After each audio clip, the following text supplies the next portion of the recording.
Bom dia, meus amados e queridos irmãos. Eu sou a Teresa Braz e sou membro da Igreja Batista em Braz Cubas já há bastante tempo e eu participo da Escola Bíblica Dominical. Este ano eu estou como professora da classe da Boas Novas e nós estamos estudando a carta de Paulo aos Gálatas. Hoje, na verdade, nós estaremos encerrando esta carta, estaremos estudando o capítulo 6. Antes eu gostaria de orar com os irmãos. Vamos orar? Pai, eu quero te agradecer por esta oportunidade de estarmos juntos, mesmo virtual, mas podemos estar juntos estudando a Tua Palavra, meditando na Tua Santa Palavra. E eu quero agradecer por esta oportunidade que o Senhor nos concede, ó Pai, e que o Senhor estejas abençoando, dirigindo, orientando cada ouvinte desse estudo da Tua Santa Palavra, para que possamos crescer no conhecimento da Tua Palavra, crescer em graça, crescer em uma vida de santidade diante da Tua presença.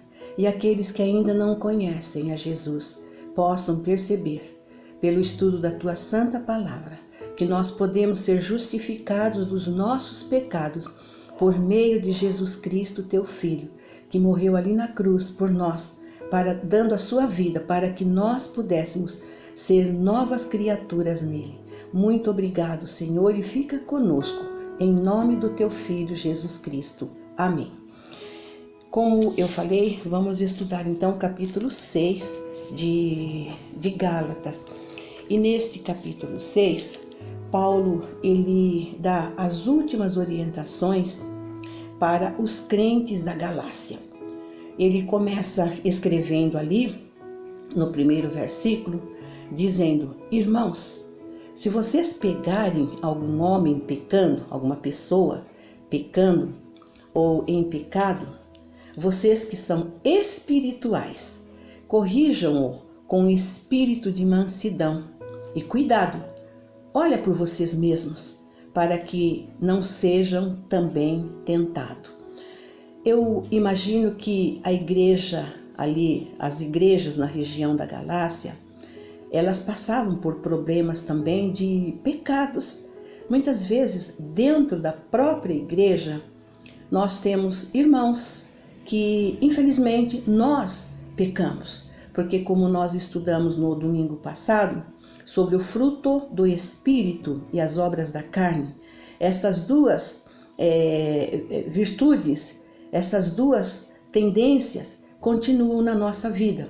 Mesmo nós sendo salvos, nós sendo libertos por Cristo, ainda nós temos aquela velha natureza. Deus, ele não tira a velha natureza, para que aquela velha natureza de imediato, que é para cada dia nós irmos andando em espírito, tendo uma vida de santidade e uma vida de pureza.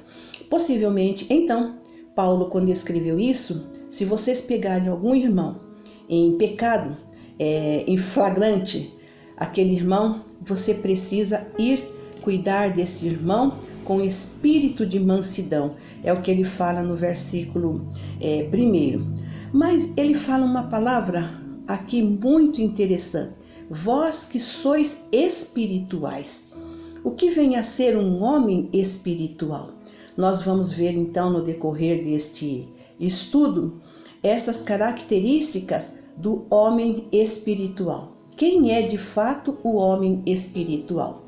É aquele que tem o Espírito de Cristo habitando em si. Em Romanos 8, versículo 9, nós lemos assim: Vós, porém, não estáis na carne, mas no Espírito, se é que o Espírito de Cristo habita em vós. Mas se alguém não tem o Espírito de Cristo, esse tal não é dele. Nós sabemos que quando aceitamos Jesus como nosso Senhor, como nosso Salvador, Deus derrama no nosso coração do seu Santo Espírito, do seu amor.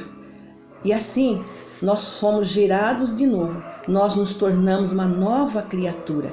Então, o homem espiritual é aquele que nasceu de novo, que tem o Espírito Santo no seu coração.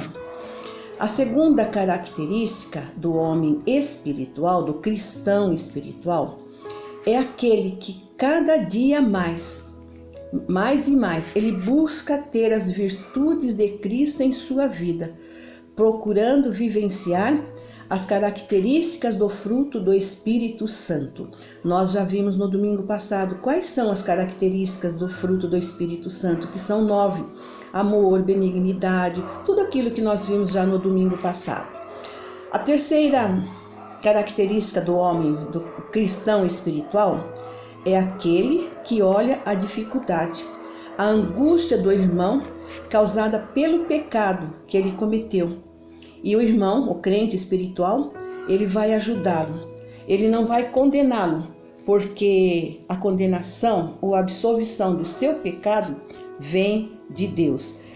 Deus, está escrito aqui no em Gálatas 6, que de Deus não se zomba, porque às vezes nós queremos até zombar ou não acreditar no retorno daquele irmão para a igreja, mas com Deus, de Deus não se zomba, com Deus não se brinca. Aquele irmão que pecou, ele vai receber a consequência do seu pecado. Ele vai arcar com todos os seus erros, os erros que ele semeou, os erros que ele praticou. Então, nós devemos, com espírito de mansidão, ajudar, cuidar aquele irmão que nós vimos em pecado, para que ele possa se levantar. A quarta característica do cristão espiritual é aquele que tem o espírito de mansidão, como nós falamos já no versículo 1. Ele tem um coração terno, ele compartilha a carga do irmão flagrado em pecado, desejando ardentemente a sua recuperação espiritual.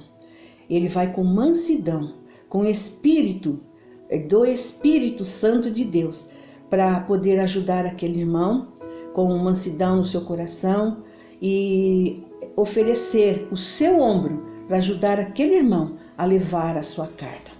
O cristão espiritual é aquele que, por meio do Espírito Santo, suporta a fraqueza do irmão. Nós lemos lá em Romanos, no capítulo 4, que Paulo mesmo escrevendo, ele fala assim: ao que é fraco na fé, acolhei-o, mas não para condenar. Então, se aquele irmão pecou, possivelmente foi um momento de fraqueza que ele teve, um momento, uma recaída espiritual que ele teve. E nós, na nossa vida física, quantas recaídas nós temos, quantos tropeços nós temos. E o cristão, infelizmente, ele também tropeça na sua vida espiritual. Por um momento de fraqueza, faltou uma vitamina da leitura da palavra de Deus, da oração, do zelo, da vigilância, e possivelmente aquele irmão, ele caiu em pecado então. E aí, em Romanos 15 também, versículo 1, Paulo também fala que se nós que somos fortes, se nós que nos consideramos espirituais, devemos suportar a fraqueza dos fracos e não agradar a nós mesmos. Suportar é você carregar com aquele irmão, junto com aquele irmão, aquele pecado que não no pecado dele, mas ajudando, dando a mão para que ele possa se levantar. A sexta característica do cristão espiritual é aquele que vigia a todo instante para não cair em pecado também, pois todos nós somos humanos e falhos e devemos olhar para dentro de nós, porque cada um levará seu próprio fardo ou erro, cada um prestará contas de si a Deus. A sétima característica do cristão espiritual, sétima e última, é que o cristão espiritual é aquele que cumpre a lei de Cristo e não a lei de Moisés. A lei de Cristo convida aquele que caiu em pecado a se levantar e aquele que é espiritual a ajudar aquele que caiu em pecado, ajudá-lo a vencer o seu pecado, A lei de Cristo convida o homem a arrepender-se do seu pecado. A lei de Cristo convida o homem a amar aquele seu próximo que está em pecado. Enquanto a lei de Moisés, ela manda apedrejar. Lá no Velho Testamento, nós encontramos que o homem ou a mulher que encontrasse em pecado, dependendo do seu pecado, ele deveria ser apedrejado. A lei de Moisés, de certa forma, ela exclui o homem da sociedade espiritual.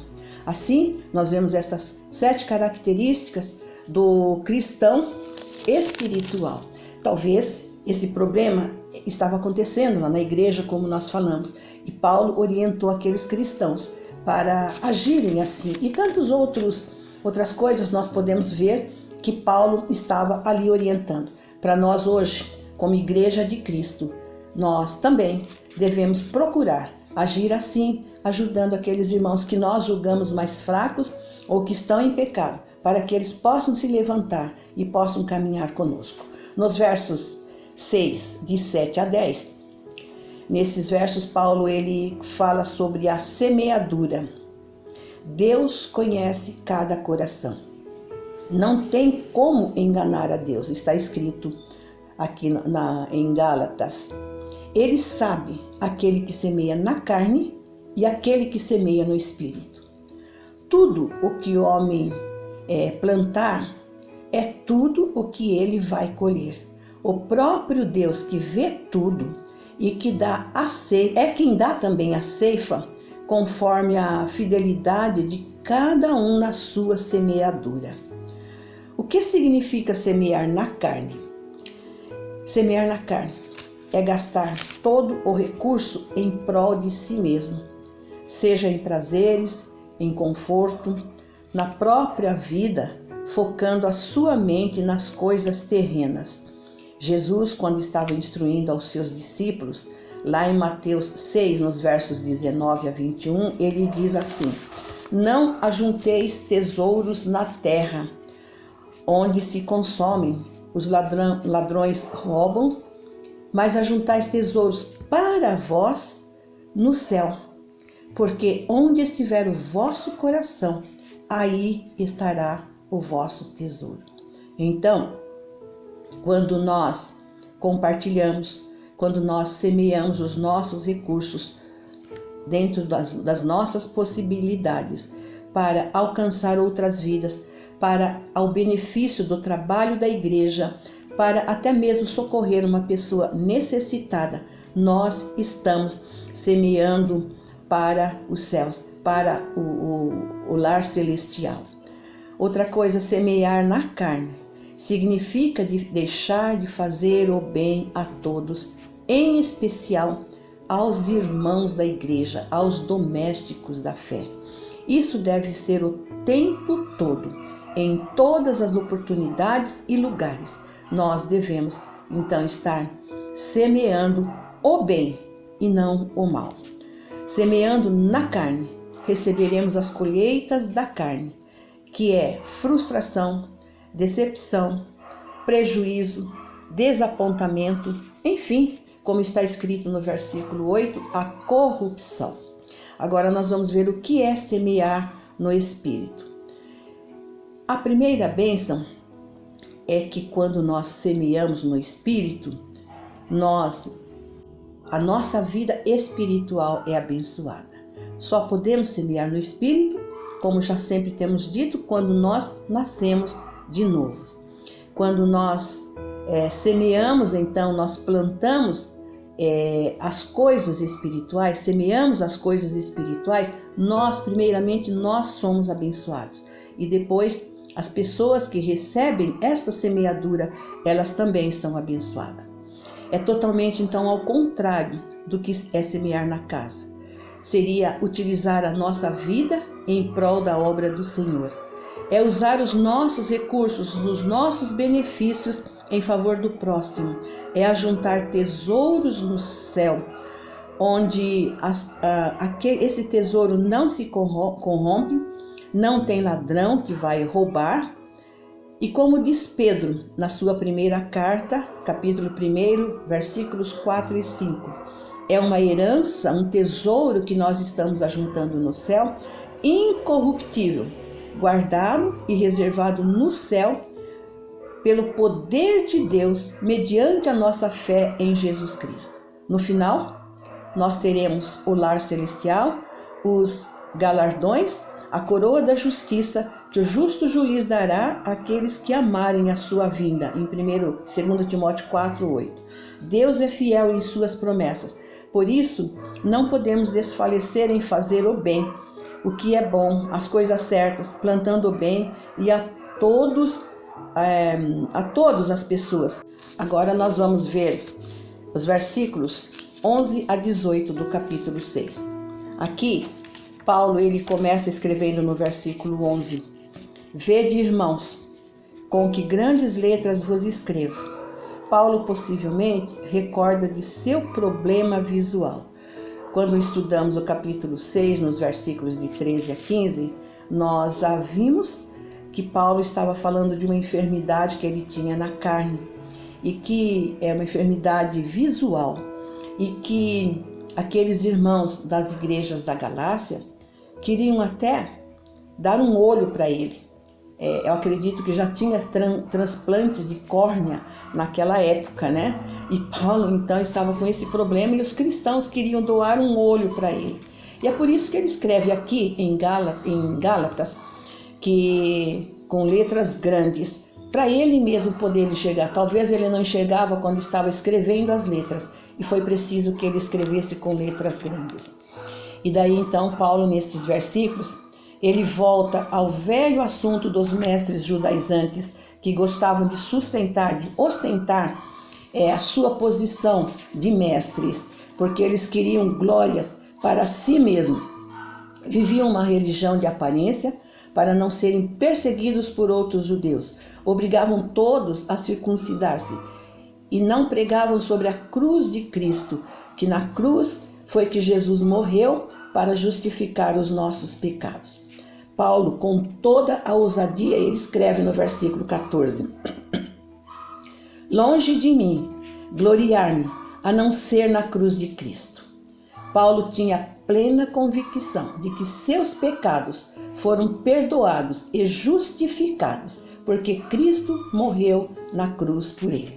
A cruz é uma linha divisória entre o mundo e o Filho de Deus, pois na cruz ela marca o fim da velha vida e o início de uma nova vida justificada em Cristo Jesus.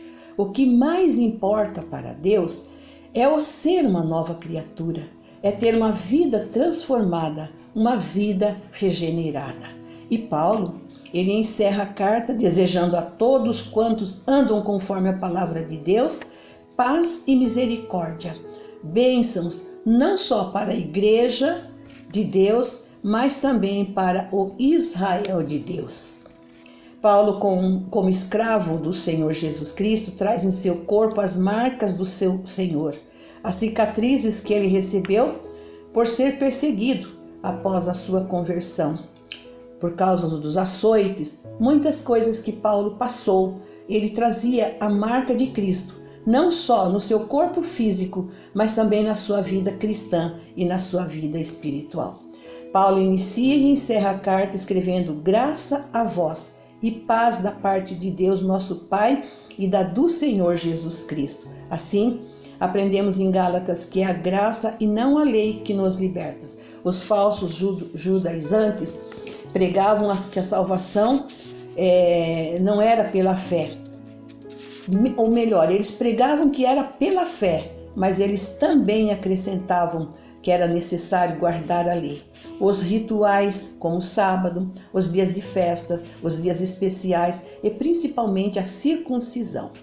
Assim, os judaizantes faziam uma mistura do cristianismo com o judaísmo, da lei com a graça, e tentavam desviar os gálatas da mensagem de Paulo, dizendo que a mensagem de Paulo não era uma mensagem confiável, que Paulo não era um autêntico apóstolo de Cristo, mas Paulo, com sua própria experiência cristã que ele teve no caminho de Damasco, ele pregava o Evangelho de Cristo. No capítulo 2,16, nós temos o verso-chave de Gálatas, que Paulo escreve que o homem é justificado pela fé em Cristo Jesus e não pelas obras. Por isso, Paulo encerra essa carta, escrevendo que se ele tivesse de gloriar-se, ele estaria gloriando na cruz de Cristo, porque foi na cruz que seus pecados foram cravados. E ele, Paulo, ele podia dizer: já estou crucificado com Cristo e vivo, não mais eu, mas Cristo vive em mim. Que ao terminar esse estudo de Gálatas, nós possamos guardar em nossa mente, em nosso coração, que a nossa justificação vem pela nossa fé em Jesus Cristo. Que Deus abençoe a todos nós. E no próximo domingo nós começaremos a estudar a carta de Paulo aos Filipenses. Um bom domingo a todos. Deus os abençoe.